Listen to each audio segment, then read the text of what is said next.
Hello friends, Radhe Radhe. इस video में हम कवर करेंगे मिड पॉइंट थ्योरम को। तो चलिए देखते हैं इसकी statement. The line segment joining the mid points of two sides of a triangle is parallel to the third side and half of it. अच्छा, एक ट्रायंगल है ए बी सी।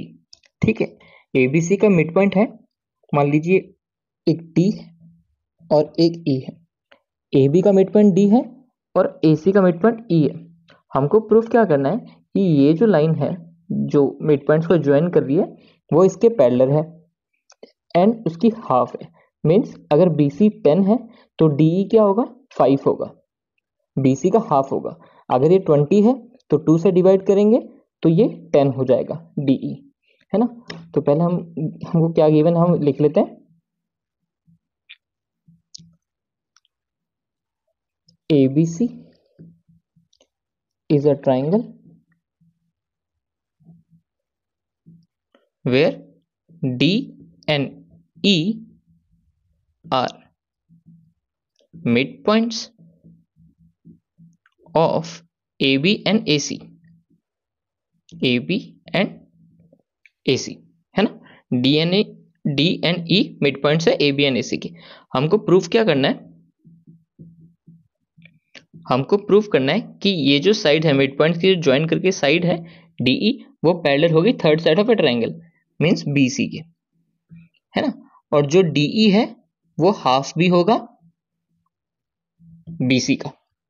ठीक है, ये हमको प्रूफ करना है। अब देखिए इसमें एक छोटी सी कंस्ट्रक्शन करेंगे। हम क्या करेंगे, एक पॉइंट C से BD या AB कहिए, इसके ना एक पैरेलल एक लाइन ड्रॉ करेंगे। ठीक है, ये देखिए हम इसके एक पैरेलल लाइन ड्रॉ कर देंगे और साथ ही साथ DE को ना हम एक्सटेंड कर देंगे। अगर हम DE को एक्सटेंड करेंगे तो देखिए हमको एक पॉइंट मिला, है ना। हमने ये लाइन एक्सटेंड करी, ये लाइन एक्सटेंड करी, हमने इसको और इसको पैरेलल कर दिया, ऐसा कंस्ट्रक्शन किया। और DE को एक्सटेंड किया तो एक पॉइंट मिला हमको ABCD। अब इसका नाम F रख दीजिए, ठीक है ना, इसको O कह दीजिए। ठीक है, हमने कंस्ट्रक्शन करी, हम यहां लिखते हैं। कंस्ट्रक्शन में हमने क्या किया,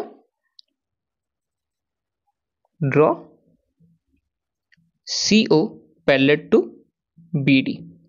ठीक है, CO को हमने पैरेलल किया BD के and extend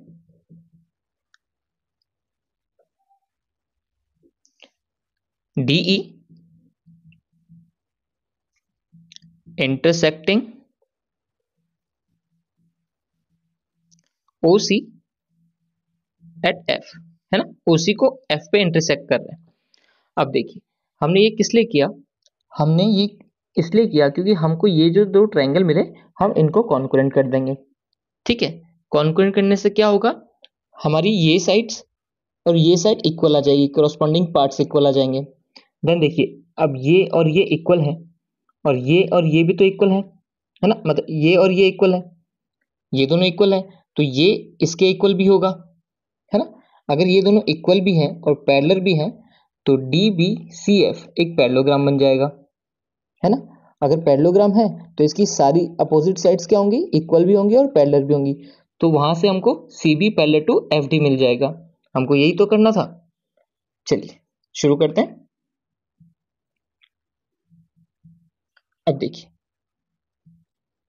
in triangle AED and triangle CEF, ठीक है, ये ट्रायंगल और ये ट्रायंगल में।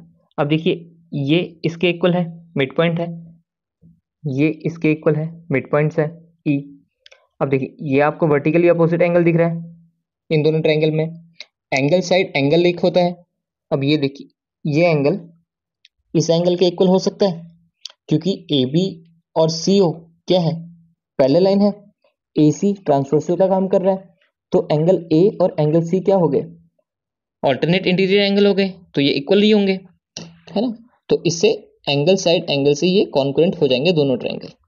अब देखिए AED में हम लिख सकते हैं angle A equals to angle C, alternate interior angles, है ना। देन उसके बाद AE इक्वल्स टू EC, है ना, because E is the mid point of AC, है ना।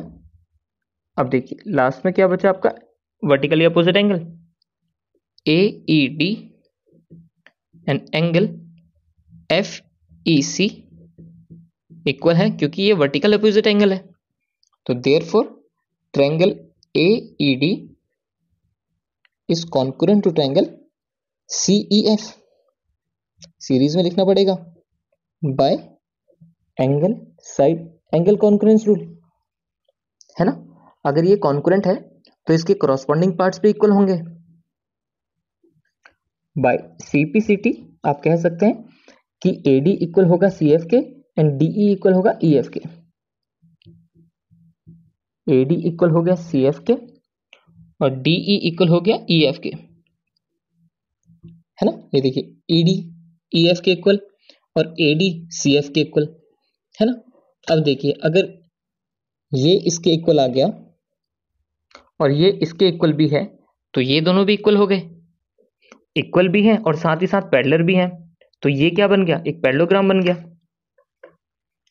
ना। हम यहाँ पे देखें, ऐसे देखेंगे AD इक्वल्स टू DB, ये तो हमको गिवन ही है ना, and AD equals to CF, यहां से CPCT से, देयरफॉर DB इक्वल हो जाएगा CF के, है ना। अगर DB इक्वल है CF के एंड पैरेलल भी तो है, हमने कंस्ट्रक्शन से किया था, DB also parallel to CF, therefore जो BCFD बना वो एक क्या बन गया, पैरेललोग्राम बन गया, है ना।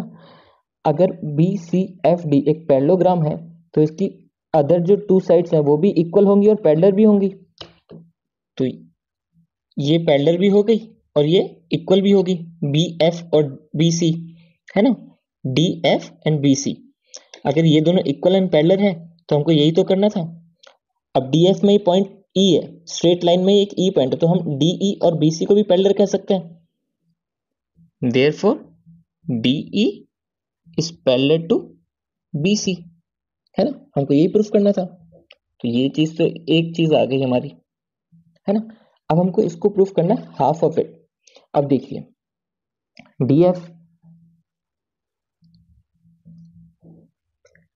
DF है ना, वो BC के इक्वल है, अपोजिट साइड है तो पैरेलल भी है और इक्वल भी है। और DF को देखिए, DF कैसा बन रहा है, DE प्लस EF करके, DE प्लस EF करके ही तो बन रहा है ना। अब देखिए DE और EF इक्वल भी है, यहां देखिए CPCT से इक्वल भी है, मीन्स हम इसको 2 टाइम्स DE भी लिख सकते हैं, हम EF के बदले DE भी तो लिख सकते हैं। अब ये दोनों जब ऐड होंगे तो ट्वाइस ऑफ DE हो जाएगा, है ना।